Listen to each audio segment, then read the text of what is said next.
नमस्कार विद्यार्थी मित्रांनो. आज आपण संख्या ज्ञानावर मागील वर्षी विचारलेल्या काही प्रश्नांवर चर्चा करणार आहे आणि अजून संख्या ज्ञानावर कशा वेगवेगळ्या पद्धतीने प्रश्न विचारले जातात यावर आपली चर्चा आजच्या सत्रामध्ये होईल. 5 ऑगस्ट पासून आपण जिजाऊच्या स्पर्धा परीक्षा मार्गदर्शन केंद्र या युट्यूब चॅनलवर पुन्हा एकदा ऑनलाईन सिरीज आपण सुरू केलेली आहे. त्यामध्ये गणित आणि बुद्धिमत्ता या दोन प्रामुख्याने या दोन विषयांच्या बाबतीत आपण चर्चा करत आहोत. तुम्ही जर चॅनलला नवीन असाल तर चॅनलला लाईक करा, सबस्क्राईब करा आणि जास्तीत जास्त विद्यार्थ्यांपर्यंत शेअर करा. रोज दुपारी 4:10 आपलं हे लेक्चर सुरू होतं आणि 5 वाजेपर्यंत किंवा 5:10 हे लेक्चर 1 तासाचं लेक्चर आपलं रोज 4 वाजता आपल्या जिजाऊ स्पर्धा परीक्षा मार्गदर्शन केंद्र या चॅनलवर लाईव्ह या ठिकाणी येतं.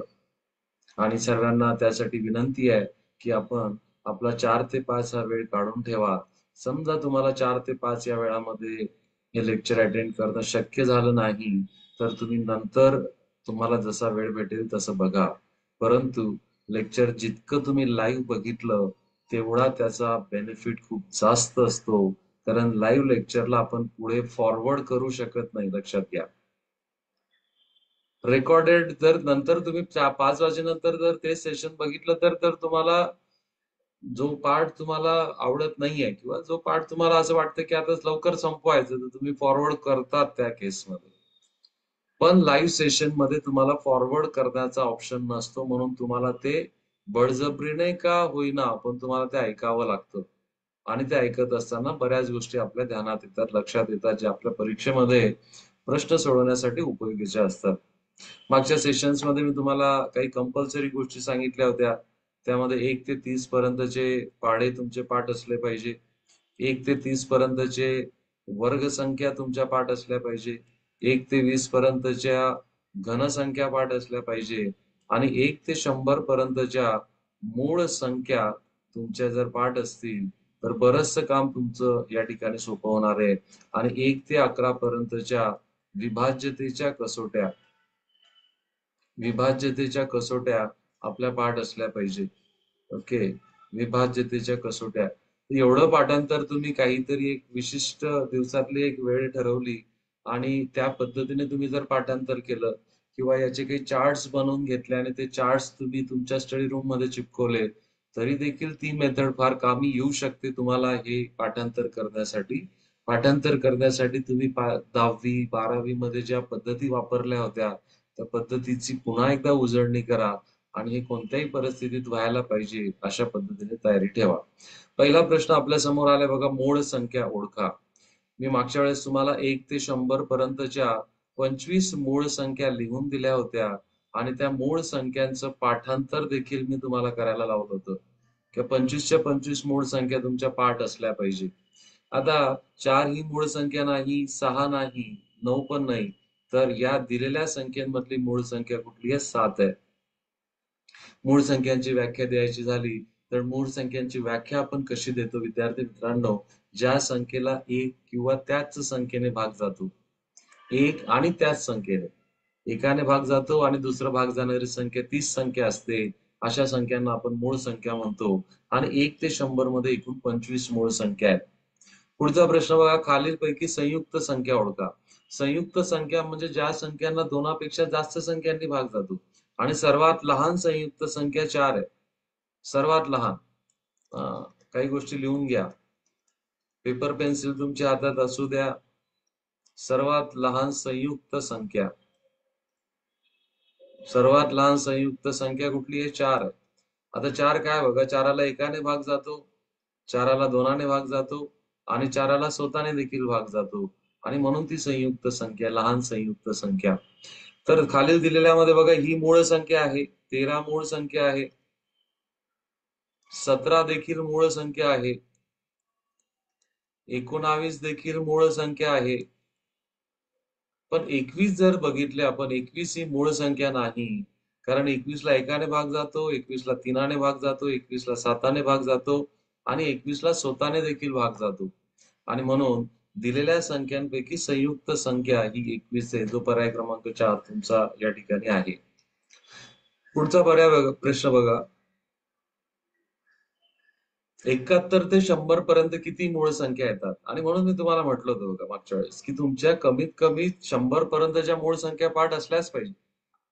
आता 1 ते 100 पर्यंत एकूण मूळ संख्या किती आहे? 25 आहेत. तर त्यामध्ये 71 ते 100 पर्यंत बघा कोणत्या कोणत्या येतात. 71, 73, 79, नंतर 83, 89 आणि 97 या 71 ते 100 पर्यंत येणाऱ्या मूळ संख्या आहेत. तर त्या किती आहेत? 6 आहेत. म्हणून तुमचं उत्तर पर्याय क्रमांक 3 असणार आहे. आतापर्यंतचे जेवढे पण प्रश्न आपण त्या ठिकाणी सॉल्व्ह केले, हे तुमचे मूळ संख्यांच्या पाठांतरावर आधारित होते. हा, म्हणजे ते जर पाठांतर तुमचं झालं असेल तर तुम्हाला कदाचित पेपर पेन्सिलची मदत देखील घ्यायची गरज पडणार नाही, लक्षात घ्या. आणि आपण ज्यावेळेस एखादा प्रश्न पेपर पेन्सिलची मदत न घेता करतोय, तर आपला काही ना काही वेळ त्या ठिकाणी वाचतोय. आणि तो वाचलेला वेळ आपण एखादा कठीण प्रश्न सॉल्व्ह करण्यासाठी नक्की त्या ठिकाणी देऊ शकतो. पुढचा प्रश्न बघा. मी तुम्हाला वेळ देतो ह्या प्रश्नाला सॉल्व्ह करण्यासाठी. 30 सेकंदाचा वेळ घ्या. प्रश्न व्यवस्थित वाचा आणि योग्य तो पर्याय निवडा. चला, 30 सेकंदाचा वेळ मी तुम्हाला दिलेला आहे.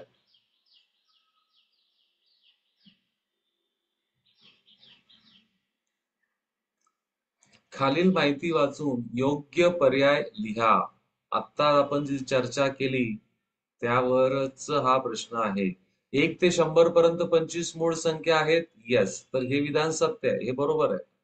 1 ही सर्वात लहान मूळ संख्या आहे? नाही. सर्वात लहान मूळ संख्या ही 2 आहे. 1 ही मूळ देखील नाही. ही संख्या मूळ पण नाहीये, मूळ संख्या पण नाहीये 1, आणि ती संयुक्त संख्या पण नाहीये. ती संयुक्त संख्या पण नाहीये. ओके, संयुक्त संख्या पण नाहीये. सर्वात लहान मूळ संख्या 2 आहे आणि सर्वात लहान संयुक्त संख्या मी आता सांगितलं तुम्हाला, तर ती आहे 4, संयुक्त संख्या. तर या ठिकाणी फक्त अ बरोबर आहे. अ बरोबर आहे आणि ब चूक आहे. म्हणून तुमचं उत्तर येणार आहे पर्याय क्रमांक 4. 1 ते 100 पर्यंत 25 मूळ संख्या आहेत. हे विधान सत्य आहे. यस, सत्य आहे. पण 1 ही सर्वात लहान मूळ संख्या आहे, हे विधान सत्य नाही. सर्वात लहान मूळ संख्या 2 ही आहे. पुढचा प्रश्न बघा. चांगला प्रश्न आहे. प्रश्न वाचा आणि उत्तर शोधण्याचा प्रयत्न करा.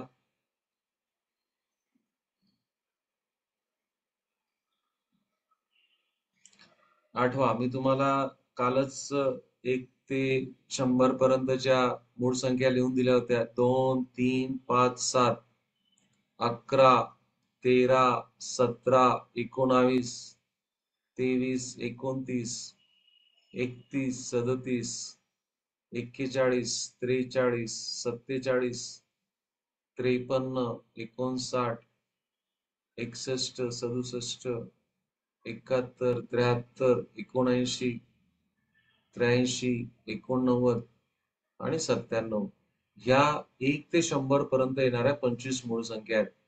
मग विचारलं काय बघा, 1 ते 100 पर्यंतची सर्वात लहान मोठी मूळ संख्या, सर्वात मोठी मूळ संख्या 1 ते 100 मधली 97 आहे. आणि सर्वात लहान मूळ संख्या ती कुठली आहे? 2 आहे. यांच्यातला फरक विचारलाय. फरक म्हणजे वजाबाकी विचारले आहे. 97 वजा 2 केलं तर तुमचं उत्तर 95 येणार आहे. आणि जर तुम्हाला ही जी इन्फॉर्मेशन जी मी तुम्हाला पाठांतरासाठी दिलेली आहे, ही जर माहिती नसेल तर कदाचित हा प्रश्न जरी सोपा असला तरी त्या प्रश्नाचं उत्तर आपल्याला देता येणार नाही. म्हणून ही जी तुमच्या मनामध्ये असलेली एक चुकीची समजूत या ठिकाणी गणिताच्या बाबतीत झालेली आहे, की गणितामध्ये काही पाठांतराला वाव नाहीये. तर तसं मुळीच नाहीये विद्यार्थी मित्रांनो. काही सूत्र, काही महत्वाच्या गोष्टी ज्या न बदलणाऱ्या आहेत, त्यांचं पाठांतर तुम्ही करून ठेवा. त्यांचं पाठांतर जर तुम्ही केलं तर तुम्हाला सहज अशा प्रकारचे आन्सर्स लगेच देता येणार आहे. चला, पुढचा प्रश्न बघा. प्रश्नचिन्हाच्या जागी कोणती संख्या येईल? मूळ संख्यांवरच आधारलेला हा प्रश्न आहे. आत्ताच आपण 25 मूळ संख्या लिहून घेतल्या. चला, त्याचा उपयोग करा आणि मला ह्या प्रश्नचिन्हाच्या जागी येणारी संख्या सांगा. चला.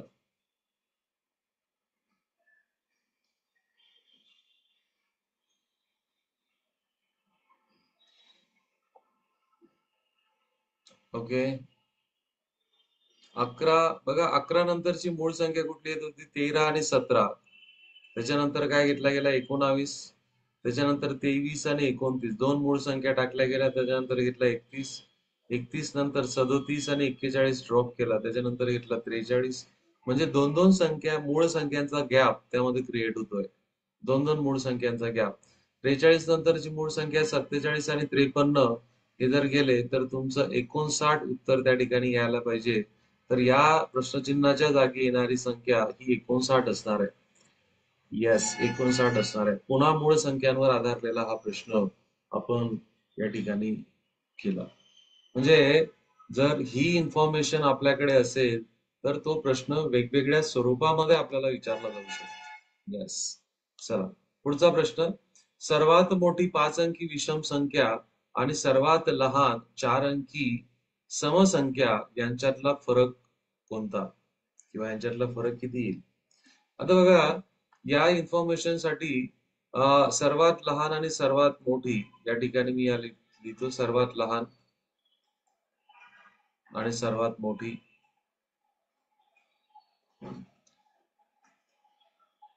इथे मी एकूण किती संख्या ते पण या ठिकाणी लिहिली. एकूण संख्या. आपण जर एक अंकी संख्येचा विचार केला तर एकूण एक अंकी संख्या 9 आहेत. सर्वात लहान 1 आणि सर्वात मोठी 9. दोन अंकी संख्यांचा जर आपण विचार केला, एकूण दोन अंकी संख्या 90 आहेत. सर्वात लहान 10 आणि सर्वात मोठी 99. तीन अंकी संख्यांचा जर तुम्ही विचार केला विद्यार्थी मित्रांनो, आता सांगा किती एकूण तीन अंकी संख्या किती होतील? 900 होतील. सर्वात लहान तीन अंकी संख्या 100 आणि सर्वात मोठी तीन अंकी संख्या 999. मी जर विचार केला आता चार अंकी संख्यांच्या बाबतीत, एकूण चार अंकी संख्या किती? येस, एकूण चार अंकी संख्या 9000, सर्वात लहान 1000 आणि सर्वात मोठी 9999. आता पाच अंकी संख्यांच्या बाबतीत आपण विचार केला तर एकूण पाच अंकी संख्या किती येतील? 90000. 90000. सर्वात लहान संख्या पाच अंकी, सर्वात लहान संख्या 10000 आणि पाच अंकी सर्वात मोठी संख्या 999. आणि या सर्व संख्या ह्या विषम संख्या आहेत. 99, 9, 999, 9999, 99999 ह्या सर्व विषम संख्या आहेत. इथे एका व्यतिरिक्त जर ह्या घेतल्या तर ह्या सर्व समसंख्या आहेत आणि ह्या सर्व विषम संख्या आहेत. ओके. चला मग या प्रश्नाचं उत्तर देण्याचा प्रयत्न करा. सर्वात मोठी पाच अंकी विषम संख्या म्हणजे 5 वेळेस 9. सर्वात मोठी पाच अंकी विषम संख्या म्हणजे 5 वेळेस 9. आणि सर्वात लहान चार अंकी संख्या म्हणजे समसंख्या म्हणजे 1000. आता यांच्यातला आपल्याला जर फरक विचारलाय तर तो येणार आहे 98,999. 98,999 तुमचं उत्तर पर्याय क्रमांक 1 येणार आहे. तर ही इन्फॉर्मेशन महत्वाची लिहून घ्या. एकूण एक अंकी संख्या 9 आहेत. एकूण दोन अंकी संख्या 90 आहेत. एकूण तीन अंकी संख्या 900 आहेत. एकूण चार अंकी संख्या 9000. एकूण पाच अंकी संख्या 90000. हा. सर्वात लहान आणि सर्वात मोठी ही इन्फॉर्मेशन आपल्या जवळ असलीच पाहिजे. एवढी इन्फॉर्मेशन आपल्या जवळ असलीच पाहिजे. चला, पुढचं बघा. 1 ते 20 पर्यंत या नैसर्गिक संख्यांमध्ये मूळ संख्यांची टक्केवारी काय आहे? बघा, प्रश्न किती सुंदर पद्धतीने विचारलेला आहे. म्हणजे संख्या ज्ञानामध्ये शेकडेवारीचा कन्सेप्ट या ठिकाणी घुसवलेला आहे. हा. तर 1 ते 20 पर्यंत एकूण संख्या किती? एकूण नैसर्गिक संख्या किती होतील? एकूण संख्या, एकूण नैसर्गिक संख्या तर 20 आहेत. मग यामध्ये मूळ संख्या किती आहेत? चला, मूळ संख्या कोणत्या कोणत्या आहेत आपण बघा बरं, लिहा. मूळ संख्या, पहिली मूळ संख्या 2, 3, 5, 7, नंतर 11, 13, 17 आणि 19 जर मोजल्या तर एकूण किती आहेत? 8 आहेत. मग आता आपल्याला अपेक्षित शेकडेवारी बघा, टक्केवारी आपल्याला काढायची होती. टक्केवारी काढताना किती मूळ संख्या आहेत? 8 मूळ संख्या. किती पैकी? 20 पैकी. आणि मग याला कितीने गुणावं लागेल? 100ने गुणावं लागेल. कारण शेकडेवारी हे चिन्ह देताना आपण 100ने गुणतो. 20 एक 20, 20 पंचे 100, 8 पंचे 40%. सो 1 ते 20 पर्यंतच्या ज्या नैसर्गिक संख्या आहेत त्यांच्यामध्ये मूळ संख्यांची टक्केवारी ही 40% आहे. 40%. खूप सुंदर प्रश्न आहे. प्रश्न लिहून घ्या आणि त्याचं उत्तर पण लिहून घ्या. एकूण नैसर्गिक संख्या 20 आहेत आणि त्यामध्ये मूळ संख्या किती आल्यात? 8 मूळ संख्या आल्यात. 2, 3, 5, 7, 11, 13, 17, 19. आणि म्हणून आपण टक्केवारी करताना एकूण मूळ संख्या भागीला एकूण नैसर्गिक संख्या गुणिला 100. ओके, चला पुढचा प्रश्न बघा. 70 ते 80 मधील सर्व मूळ संख्यांची बेरीज किती? आता ह्या प्रश्नासाठी मी तुम्हाला वेळ देतोय आणि तुम्ही या प्रश्नाचं उत्तर शोधा. आत्ताच आपण 1 ते 100 पर्यंतच्या मूळ संख्या लिहून घेतल्या आहेत. ओके, तर आपल्याला विचारलंय की नेमक्या 70 ते 80 मध्ये ज्या मूळ संख्या येतात त्यांची बेरीज आपल्याला विचारली. चला, येस. आणि म्हणून मला पूर्ण खात्री आहे आज संध्याकाळपर्यंत तुम्ही मूळ संख्या पूर्ण पाठ करून टाकाल, कारण की इतक्या वेळेस त्या प्रश्नांमध्ये विचारल्या जात आहेत हे समजल्यानंतर कोणताही सुज्ञ व्यक्ती ते पाठांतराशिवाय राहणार नाही. हा. तर 73, 71 ही पहिली मूळ संख्या आहे, दुसरी मूळ संख्या आहे 73 आणि तिसरी आहे तुमची 79. आता जर बेरीज जर तुम्ही केली तर या बेरजेचा एकक स्थानचा अंक 3 येणार आहे. एकक स्थानचा अंक जर 3 असेल तर तुमचं उत्तर पर्याय क्रमांक 3च असायला पाहिजे. करून टाका. 9 आणि 3 4, 4 आणि 9 13, 13 आणि याच्याला 1 7 त्रिक 21 आणि 1 22. तुमचं पण उत्तर हे आलेलं असेल. Very good. चला पुढचा प्रश्न बघा. 23 नंतर येणारी 15वी समसंख्या कोणती? चांगला प्रश्न आहे. अशा प्रकारचे प्रश्न विचारले जातात. 23 नंतरची येणारी बघा. 23 ही कशी आहे? विषम संख्या आहे. विषम संख्या आहे. विषम संख्येमध्ये 1 मिळवला तर लगेच पुढची समसंख्या मिळेल. म्हणजे 23 नंतर येणारी 24 ही पहिली समसंख्या भेटली. आता येणाऱ्या समसंख्या 2-2च्या गॅपने येतील. आता पुढच्या 14 काढण्यासाठी काय करा? 14 समसंख्या 14 गुणिला 2, 14 दुने 28. तर याच्यामध्ये 28 मिळवून टाका. 24 अधिक 28 जर केलं तर तुमचं उत्तर येईल 52. तर 23 नंतर 15वी समसंख्या ही 52 असणार आहे. हा. कारण काय केलं बघा आपण पहिल्यांदा. 23 नंतर 23 ही विषम संख्या आहे. 23 कशी आहे? विषम संख्या आहे. 23 नंतर येणारी पहिली समसंख्या कुठली येणार आहे? 24 आहे. त्याच्यामध्ये एक मिळून लगेच तुम्हाला मिळेल. ही समसंख्या आहे. ओके, आता ही पहिली भेटली तुम्हाला. ही संख्या पहिली आहे. तर याच्यानंतर किती पाहिजे तुम्हाला? 14. आणि प्रत्येक विषम समसंख्या ही 2-2च्या अंतराने येते. तो 14 दुने 28. याच्यामध्ये 28 मिळून टाका. तुमचं उत्तर 52 या ठिकाणी आहे. तर अशा प्रकारे एखाद्या समसंख्येनंतर किंवा एखाद्या विषम संख्येनंतर तुम्हाला 15वी, 16वी, 20वी अशी समसंख्या किंवा विषम संख्या काढायची असेल तर हीच पद्धत तुम्ही त्या ठिकाणी वापरली पाहिजे. पुढचा प्रश्न बघा. 1 ते 10 पर्यंतच्या सर्व मूळ संख्यांची सरासरी किती? आता किती वेळेस लिहून झालं बघा. हा. किती वेळेस लिहून झाला आपण? बऱ्याच वेळ झाला आपण त्या ठिकाणी 1 ते 100 पर्यंतच्या मूळ संख्या लिहिल्यात. 1 ते 10, 1 ते 20 पर्यंतच्या पण लिहिल्यात आपण. ज्यावेळेस आपण म्हटलं की 1 ते 20 पर्यंतच्या नैसर्गिक संख्यांमध्ये किती मूळ संख्यांची टक्केवारी आहे त्याच्यामध्ये पण आपण लिहिलं. येस. आणि याच्यावरच युपीएससी मध्ये देखील प्रश्न विचारला गेला होता विद्यार्थी मित्रांनो. सो 2, 3, 5 आणि 7 या मूळ संख्या सरासरी कशी काढतो आपण? संख्यांची सरासरी बरोबर त्यांची बेरीज भागीला एकूण संख्या. किती संख्या आहेत? ह्या 4 आहेत. यांची बेरीज होते 17. 17 भागीला 4 करा मग. 4 चौक 16, खाली उरला 1, वरून घेतला 0. 4 दुने 8. ओके, खाली उरले 2, 4 पंचे 20. सो तुमचं उत्तर 4.25 त्या ठिकाणी यायला पाहिजे. ओके, सरासरी विचारली आहे. सरासरी कशी काढतो आपण? संख्यांची बेरीज भागीला एकूण संख्या. येस. चला पुढचा प्रश्न बघा. पुढचा प्रश्न मी हा तुमच्यासाठी ठेवतोय. प्रत्येकाने या प्रश्नाचं उत्तर देण्याचा प्रयत्न करा. Take your time. तुमची वेळ घ्या.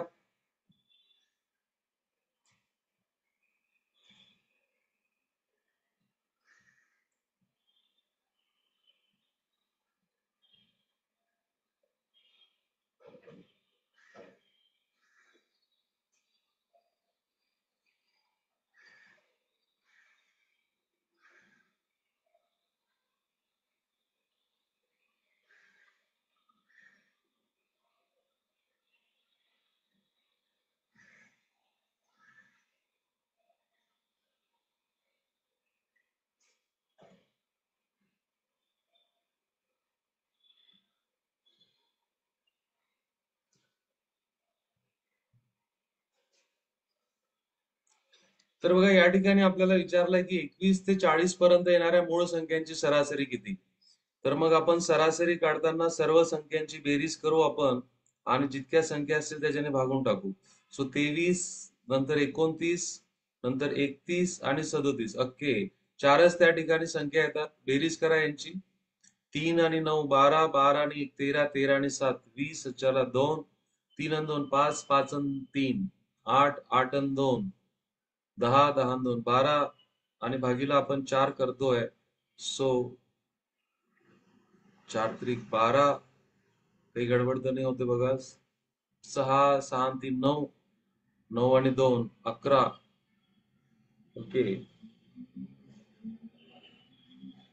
5, 5 आणि 3 8, 8 आणि 2 10, 10 आणि 2 12. म्हणजे 12 भागीला 120 भागीला 4. तुमचं उत्तर 30 यायला पाहिजे, या ठिकाणी दिलेलं नाहीये. पुन्हा एकदा करून बघू आपण. पहिली मूळ संख्या 23, नंतरची मूळ संख्या 29, नंतरची 31 आणि नंतर 37. या सर्वांची बेरीज करून आपण त्याला 4 ने भागावं लागेल.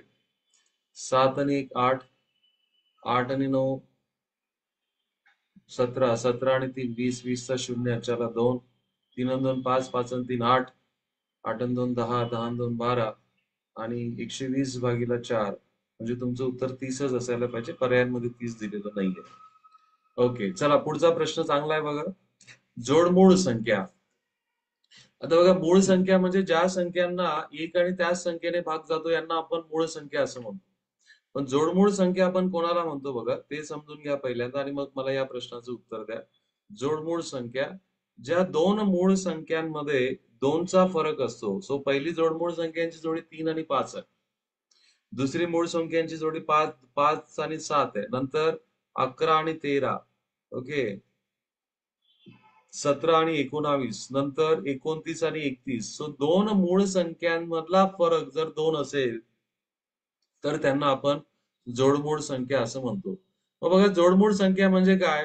दोनचा फरक असणाऱ्या समसंख्यांच्या जोडीला समसंख्या नाही आहेत त्या, त्या मूळ संख्या आहेत. इथं मूळ संख्यांची जोडी असती तर कदाचित हे झालं असतं, म्हणजे उत्तर चुकीचं आहे.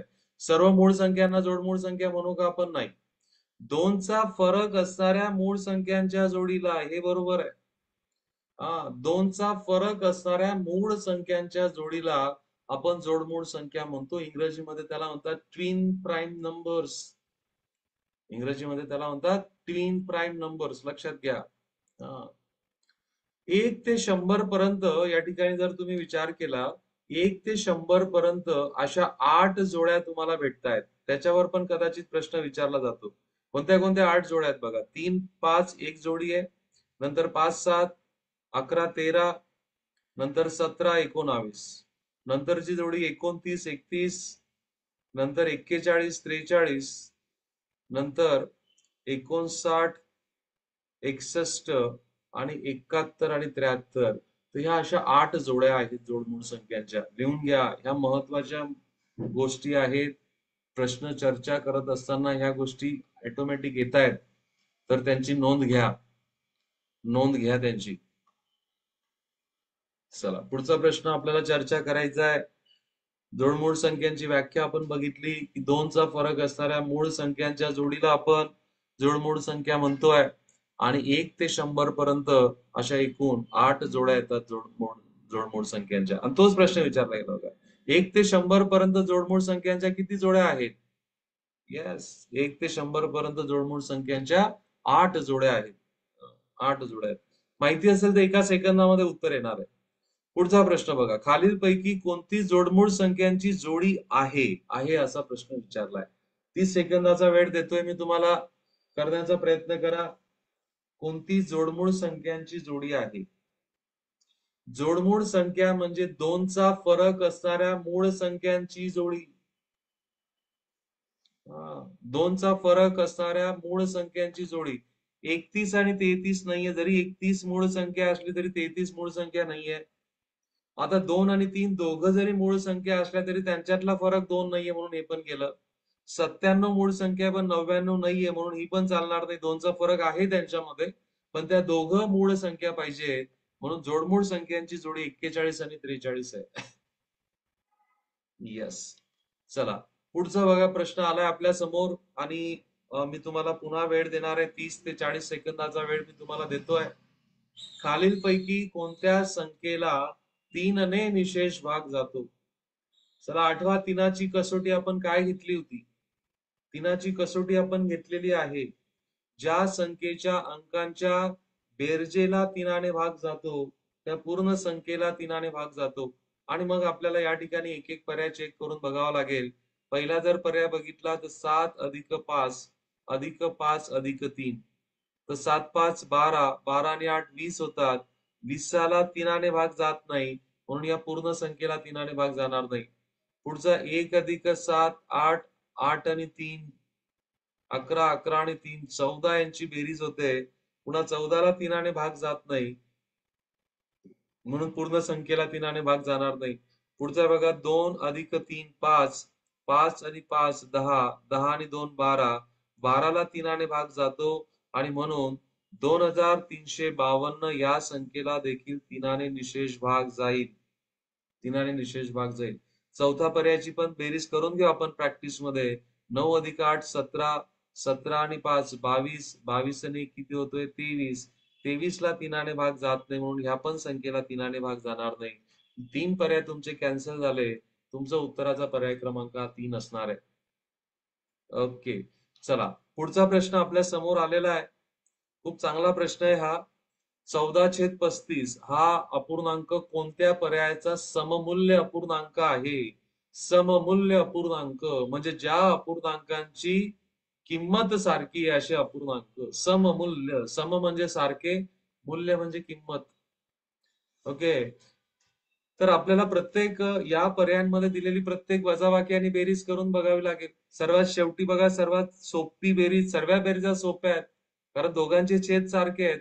3/7 वजा 2/7 म्हणजे 1/7. अच्छा, 14/35 च संक्षिप्त रूप काय देता येईल?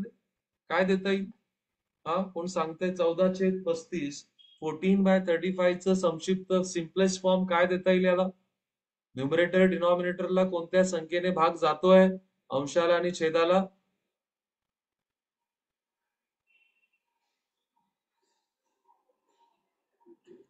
आणि म्हणून जर पाढे जर पाठ असतील तर तुम्हाला दिसतंय 7ने जर भाग दिला तर इथं हा 2/5 यायला पाहिजे. 7 दुने 14 आणि 7 5 35 आणि याची किंमत तर किती 1/7 आली म्हणजे हा त्याचा सममूल्य अपूर्णांक देणार नाही. 8/5 वजा 6/5, 8/5 वजा 6/5 म्हणजेच काय 2/5 आणि हा पण 2/5 आहे म्हणजे हा पर्याय आपल्याला सममूल्य अपूर्णांक देईल. याची व्हॅल्यू काय आली असती? 4/5 अधिक 3/5 ची व्हॅल्यू आली असती 7/5. 7/5 आणि हा अपूर्णांक सारखा नाही म्हणून हा पण गेला. याची किंमत किती आली असती बघा 7/7. 7/7 म्हणजे 1 म्हणजे हे पण तुमचं उत्तर होत नाही. खूप सुंदर पर्याय. या पर्यायांमध्ये तुम्हाला दोन गोष्टी चेक केल्या जातात. अपूर्णांकांची बेरीज आणि वजाबाकी देखील या ठिकाणी चेक केली जाते. मूळ प्रश्नाच्या बाबतीत तर तुम्हाला हेच विचारणा झालेली, परंतु त्याच्या व्यतिरिक्त तुम्हाला बेरीज आणि वजाबाकी या ठिकाणी विचारते आणि बेरीज आणि वजाबाकी फार सोपी आहे. ज्या वेळेस अपूर्णांकांचे अंश छेद सारखे असतात आणि जर तुम्हाला बेरीज करायची असेल तर फक्त अंशांचीच बेरीज करा आणि सारखाचे छेदस्थानी लिहा. पुन्हा अपूर्णांकांची जर तुम्ही वजाबाकी करताय, जर त्यांचे छेद सारखे असतील तर फक्त अंशांचीच वजाबाकी करा, न्यूमरेटर्सचं सबट्रॅक्शन करा आणि सारखा डिनॉमिनेटर येणार आहे त्या ठिकाणी.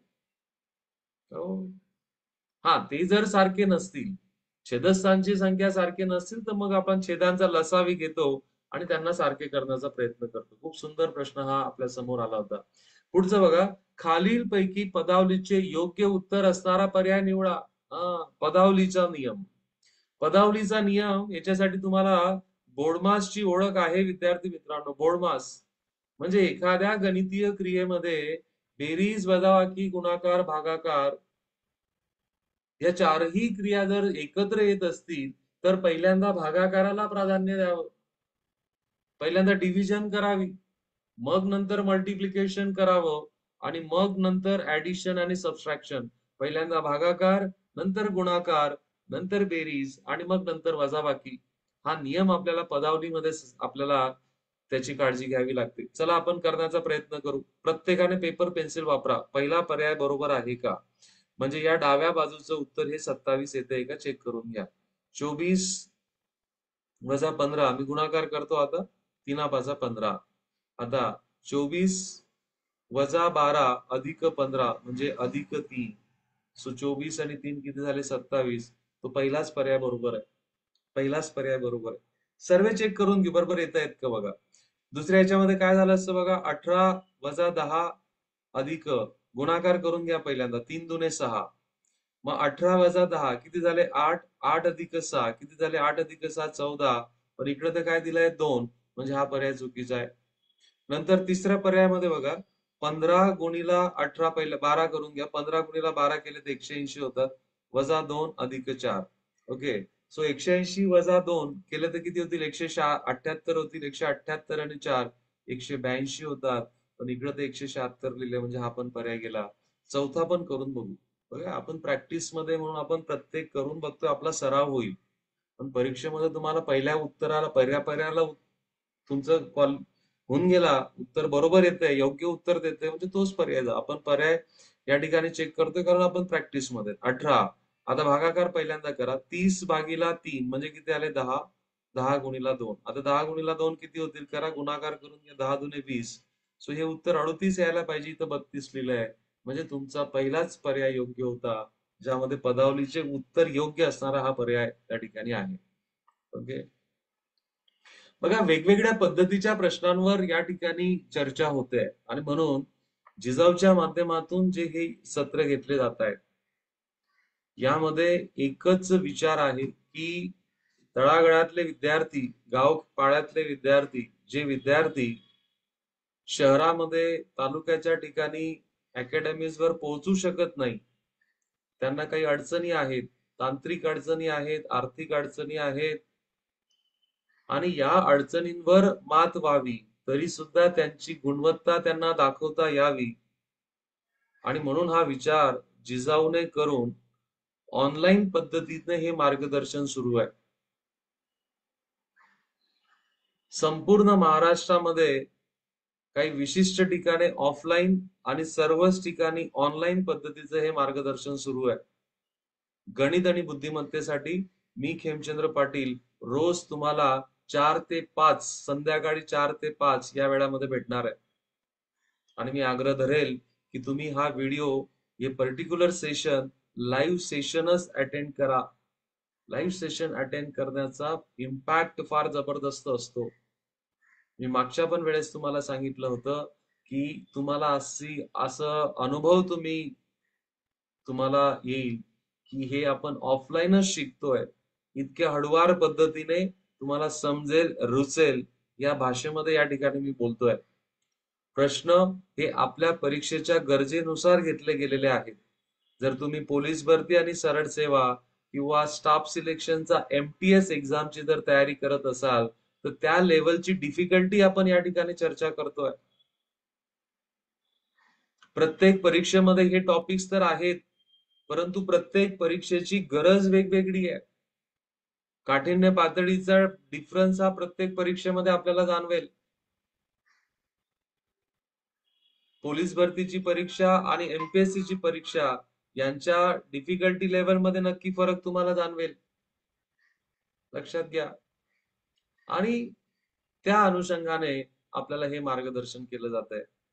मला पूर्ण खात्री आहे की तुम्ही जर हे व्यवस्थित प्रामाणिकपणे जर तुम्ही केलं, तर येणाऱ्या 10 ते 15 दिवसातच तुम्हाला बदल जाणवायला लागेल. गणित आणि बुद्धिमत्ता या 2 विषयांबाबतीत तुम्हाला विशेष आवड निर्माण व्हायला लागेल. आणि ज्यावेळेस आपल्याला एखाद्या विषयाच्या बाबतीत आवड निर्माण व्हायला लागतो किंवा आवड निर्माण होते, त्यावेळेस आपल्याला त्यात फारसं सांगायची काही गरज पडत नाही. ऑटोमॅटिक आपण त्यामध्ये अजून डेव्हलप होत जातो, अजून प्रगल्भ होत जातो. आणि मला असं वाटतं की ही प्रोसेस सर्व तुमच्याकडून व्हावी, त्यासाठी छोट्यात छोटा प्रयत्न पाढ्यांपासून सुरुवात करा. 1 ते 30 पर्यंतचे पाढे पाठ होऊ द्या. नंतर वर्ग पाठ करा, घन पाठ करा, टप्प्याटप्प्याने करा. आपलं जे पण टार्गेट आहे ते छोट्या छोट्या भागांमध्ये विभाजित करून घ्या. रोज एक एक भाग करा, रोज एक एक भाग करा, एक एक भाग पूर्ण करा. त्याला काही दिवसानंतर पुन्हा रिवाइज करा. त्याची उजळणी करा, रिव्हिजन करा. कारण की आपण काही गोष्टी बऱ्याच वेळेस पाठ केल्यानंतर सुद्धा विसरतो, हे लक्षात ठेवा. आपला स्वभाव ओळखा आणि त्याप्रमाणे कामं करा. ओके. चला पुढचा प्रश्न आपल्या समोर आलाय बघा. भूमितीमध्ये बऱ्याच वेळेस आपण बघा, भूमितीमध्ये आपण बघतो कोन, दोन दोन रेषांचा, दोन रे जे असतात, रेषाखंड असतात, त्यांचा जर सामायिक बिंदू असेल तर त्या ठिकाणी कोण तयार होतो. कोन हा 90 अंशाचा असेल तर त्याला काटकोन म्हटलं जातं. 90 च्या दुप्पट म्हणजे जर कोन 180 अंशाचा असला तर त्याला सरळ रेषेतला कोन असं म्हटलं जातं. जर कोनाचं माप हे 90 अंशापेक्षा कमी आणि 0 अंशापेक्षा जास्त असेल तर त्याला लघुकोन म्हटलं जातो. जर त्या कोनाचं माप 90 अंशापेक्षा जास्त, बघा 0 अंशापासून ते 90 अंशापर्यंत जो माप असतं त्याला म्हटलं जातं लघुकोन. लघुकोन. नंतर बरोबर 90 अंशाचा जर कोन असेल तर त्याला म्हटलं जातं काटकोन. जर 90 अंशापासून 180 अंशाचा जर कोन असेल तर त्याला म्हटलं जातं विशाल कोन. 90 अंशापेक्षा मोठा विशाल कोन. आणि 180 अंशाचा असेल तर त्याला सरळ रेषेतला कोन म्हणतात. सरळ रेषेतील कोन. आणि प्रविशाल कोन कोणाला म्हणतात, की जो कोन 180 अंश ते 360 अंश यांच्यामध्ये असतो त्याला प्रविशाल कोन म्हणतात. प्रविशाल कोन. काय म्हणतात? प्रविशाल कोन. मग आपल्याला बघा प्रश्न काय विचारलाय. कोणत्या कोनाचे माप 360 च्या 1/4 पटीपेक्षा कमी असते? 360 चा 1/4. 360 चा 1/4 किती होतो? 90 अंश. 90 अंशापेक्षा कमी, 90 अंशापेक्षा कमी कोणतं माप असतं? तर तो असतो तुमचा लघुकोन. बघा प्रश्न कसा विचारला जातोय. सिंपल जॉमेट्री आहे. भूमितीवरचा बेसिक पार्ट आहे. म्हणजे भूमिती कुठून सुरू होते तुम्हाला माहिती आहे? बिंदू पासून भूमिती सुरू होते. एका टिंब, या टिंबाला म्हणतात बिंदू. आणि ते बिंदू जोडले, बरेच बिंदू जोडल्यानंतर जी तयार होते त्याला म्हणतात, रेषा. त्याला म्हणतात रेषा. येस. ठीक आहे. चला पुढच्या प्रश्नाचं उत्तर मला देण्याचा प्रयत्न करा. दोन सहमूळ संख्यांच्या सामायिक अवयवाची दुप्पट डॅश डॅश असते. दोन सामायिक,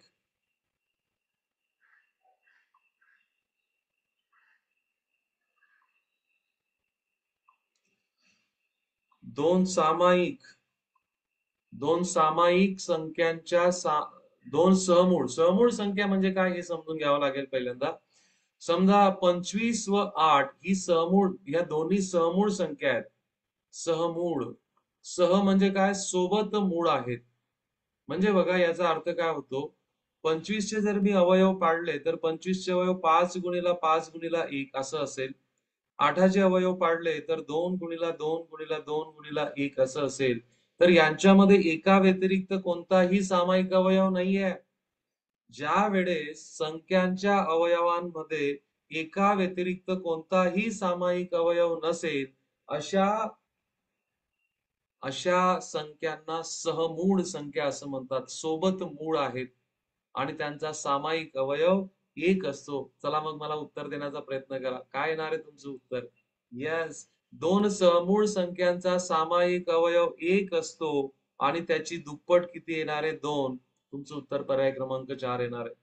तर बघा कन्सेप्च्युअल क्वेश्चन कसे विचारले जातात. प्रश्न विचारण्याची पद्धत, त्याच्यावर फोकस करा. प्रश्न विचारण्याची पद्धत बघा. प्रत्येक प्रश्न आपल्याला एक कन्सेप्ट शिकवतोय. कन्सेप्ट शिकवतोय. ओके. चला पुढचा प्रश्न बघा आपल्या समोर आलाय. कालच्या सत्रामध्ये आपण बघितले होते. विशिष्ट अंक आपल्याला दिले असतील तर त्याच्यापासून सर्वात लहानात लहान संख्या तयार करणे आणि सर्वात मोठ्यात मोठी संख्या तयार करणे. पुन्हा दिलेल्या संख्यांमध्ये शून्याचा जर वापर केला असेल तर तो शून्य लहान संख्या तयार करताना कुठं ठेवायचा आणि मोठी संख्या तयार करताना कुठं ठेवायचा हे देखील मी तुम्हाला सांगितलं होतं. तर 3, 2, 5, 0, 8 हे अंक प्रत्येकी किमान एकदा वापरून, काय म्हटलंय? किमान एकदा वापरून 6 अंकी लहानात लहान संख्या, 6 अंकी लहानात लहान विषम संख्या तयार होईल. ओके, तयार केली असता एकक व दशक स्थानचा अंकाचा गुणाकार आपल्याला विचारलाय. आता बघा, लहानात लहान संख्या तयार करताना सर्वात लहान अंक अगोदर ठेवा, त्याच्यानंतर 0 ठेवा आणि मग त्याच्यानंतर उरलेल्या अंकांची चढत्या क्रमात मांडणी करा. तर ही झाली तुमची 6 अंकी संख्या. 6 अंकी संख्या लहानात लहान. पण आपल्याला ती संख्या कशी पाहिजे? विषम पाहिजे. या ठिकाणी शेवटी 8 आलाय, म्हणजे ही संख्या विषम नाही, ही संख्या सम आहे. जर आपल्याला लहानात लहान जर विषम संख्या पाहिजे असेल तर ती अशी होईल मग 2, 0, 3, 8 आणि 5. 8 आणि 5ची काय करा? अदला बदल करा. ही झाली 6 अंकी लहानात लहान विषम संख्या. आपल्याला विचारलाय एकक स्थानचा अंक. एकक स्थानचा अंक काय रे बाबा? 5 आहे. आणि शतक स्थानचा अंक 3 आहे. यांचा आपल्याला गुणाकार विचारलाय. सो उत्तर तुमचं काय येणार आहे? 5 त्रिक 15 तुमचं उत्तर येणार आहे, पर्याय क्रमांक 3. खूप सुंदर प्रश्न आहे बघा. म्हणजे आपल्याला एकाच प्रश्नामध्ये बऱ्याच गोष्टी करायला लावतोय पेपर सेटर. हा, लक्षात घ्या. लहानात लहान संख्या तयार करून चालणार नाही 6 अंकी. तर ती संख्या विषम संख्या यायला पाहिजे. मग विषम संख्यांची व्याख्या आपल्याला माहिती आहे.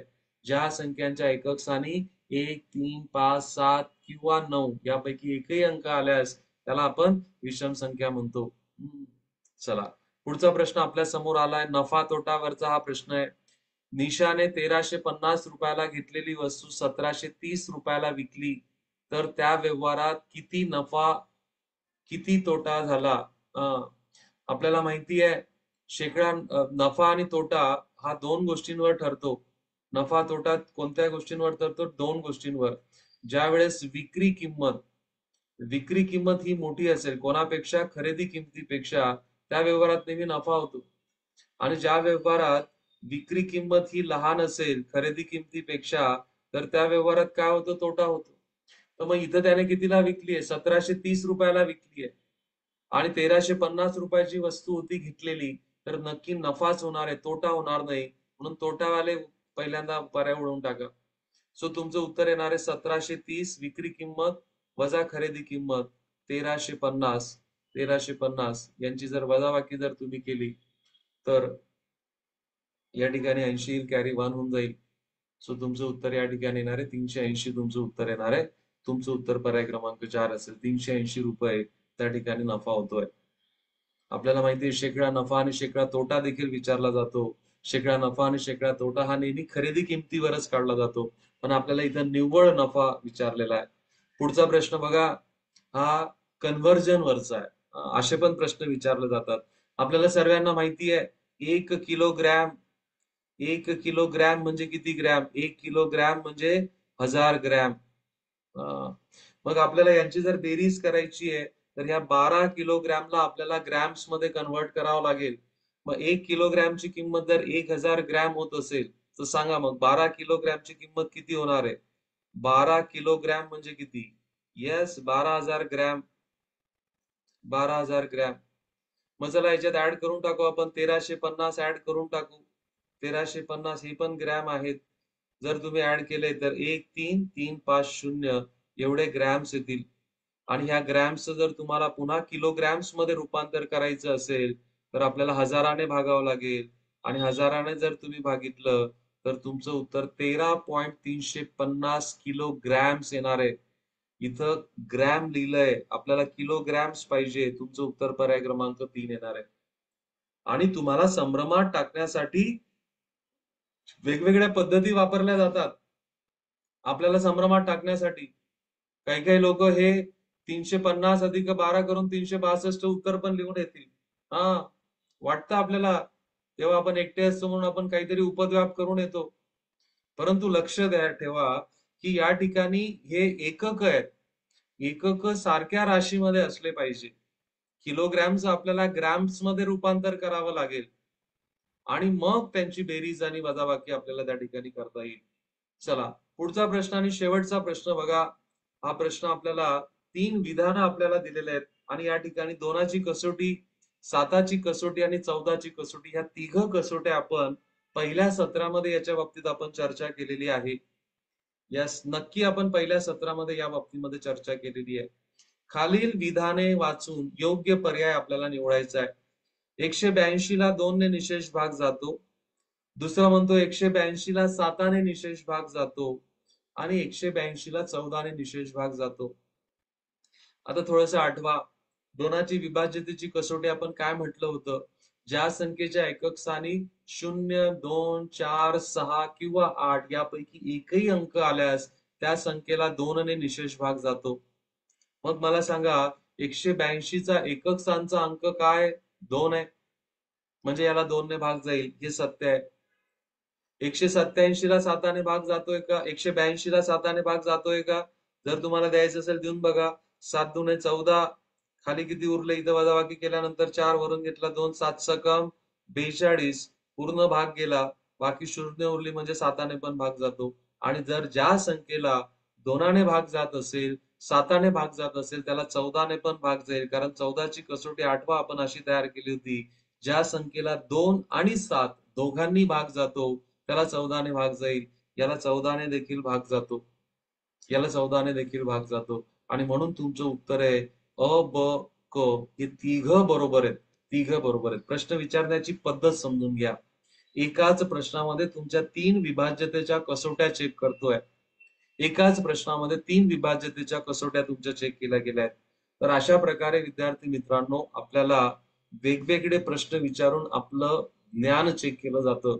आणि म्हणून तुम्ही जितक्या खोलात जाऊन जितका जास्त सराव कराल, जितकं ऐकत राहाल, योग्य सोर्स मधून योग्य योग्य लोकांकडनं जर तुम्ही गोष्टी ऐकत राहिल्या, ऐकत राहा, कायमस्वरूपी ऐकत राहा, तरी सुद्धा त्या तुमच्या लक्षात येतील हे लक्षात घ्या.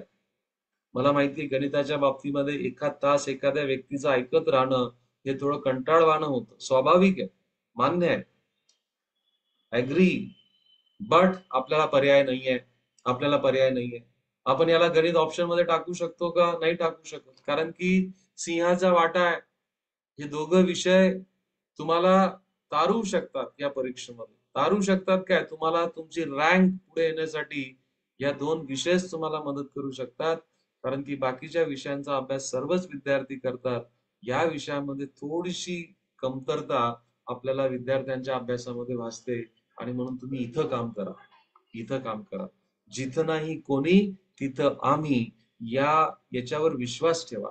जिजाऊ जसं काम करताय, ज्या ठिकाणी कोणीच येत नाहीये कामाला, कोणताही स्वार्थ नाही, कोणत्याही प्रकारच्या रिटर्न्सची अपेक्षा नाही, तरी सुद्धा निस्वार्थ भावनेने विद्यार्थ्यांचं भलं व्हावं, आपल्या देशाची आपल्या राज्याची येणारी पुढची पिढी सक्षम व्हावी, सुज्ञ व्हावी, हा उदात्त विचार घेऊन जिजाऊ ऑनलाईन ऑफलाईन पद्धतीने ज्या पद्धतीने होईल वह्या वाटप करून, सेमिनार्स घेऊन, ग्राउंडची विविध ठिकाणी तयारी करून अशा योग वेगवेगळ्या माध्यमातून तुमच्यापर्यंत पोहोचण्याचा प्रयत्न चाललाय. ऑनलाईन जसं आता मार्गदर्शन आपलं सुरू झालंय, तसं लवकरच आपण ऍपद्वारे देखील मार्गदर्शनाला सुरुवात करणार आहेत. माननीय संदीप पाटील सर त्यासाठी खूप जबरदस्त मेहनत घेत आहेत. केदार दादा, परेश सर यांची देखील जोड आपल्याला या सर्व कामामध्ये त्यांचं नेहमी या सर्व गोष्टींवर फॉलो बसतो. आणि आपण लवकरच त्या पद्धतीचं देखील एज्युकेशन आपण कोचिंग आपण लवकरच सुरू करतोय. पण तोपर्यंत आपल्याला सर्वात बेस्ट सोर्स आहे विद्यार्थी मित्रांनो ऑनलाईन. ऑनलाईन पद्धतीने तुम्ही पाहिजे तिथं आहे त्या परिस्थितीमध्ये तुम्ही हे शिक्षण घेऊ शकतात. फक्त एकच आहे, गणित आणि बुद्धिमत्तेची तयारी करताना फक्त ऐकू नका, पेपर पेन्सिल घेऊन स्वतः करा. मोबाईल कुठेतरी ठेवा, त्याला हातात धरू नका. हे देखील सांगून ठेवतो, काहीतरी लावा. आणि तेवढ्यासाठी मोबाईल स्टँडच पाहिजे असं काही गरजेचं नाहीये. जुगाड करा काहीतरी, विटेवर ठेवा, कशावर ठेवा, तुम्हाला जे योग्य वाटेल तिथं ठेवा. जेणेकरून तुम्हाला योग्य दिशेने तुम्हाला मानेला त्रास होणार नाही अशा पोझिशन मध्ये त्याला ठेवा. म्हणजे तुम्हाला ते 40-45 मिनिटं व्यवस्थित, तुम्हाला त्रास नाही झाला तर तुम्ही व्यवस्थित लक्ष द्याल त्याकडे. लक्षात घ्या मी तुम्हाला का सांगतोय, इतके बारकावे का सांगतोय. जर तुम्हाला त्रास झाला, मोबाईलची पोझिशन पुन्हा पुन्हा चेंज करावी लागली, तुम्ही लेक्चर बंद करून द्याल. पण त्याला अशाच पद्धतीने ठेवा, की ज्यावेळेस तुम्हाला तुमच्या मानेला जास्त त्रास होणार नाही. एक विशिष्ट अँगलने तुम्हाला व्यवस्थित दिसतंय, तुम्ही वहीवर पण व्यवस्थित लिहू शकताय. तर त्यावेळेस तुम्ही ते सहज कराल आणि एक जागा, एक पोझिशन फिक्स करून ठेवा. म्हणजे त्या जागेशी तुमची काहीतरी एनर्जी जुळते आणि मग आपण ते काम करतो. लक्षात घ्या. अशा पद्धतीने जर तुम्ही काम केलं विद्यार्थी मित्रांनो, मग परीक्षा कोणतीही असो, तुम्हाला त्याची भीती वाटणार नाही. ओके. तर अशाच प्रकारे उद्या आपण पुन्हा हे सेशन्स आपण भेटणार आहोत. आय होप की तुम्हाला आजचं सेशन आवडलं असेल. Thank you very much. Bye bye. Happy learning. Have a nice day.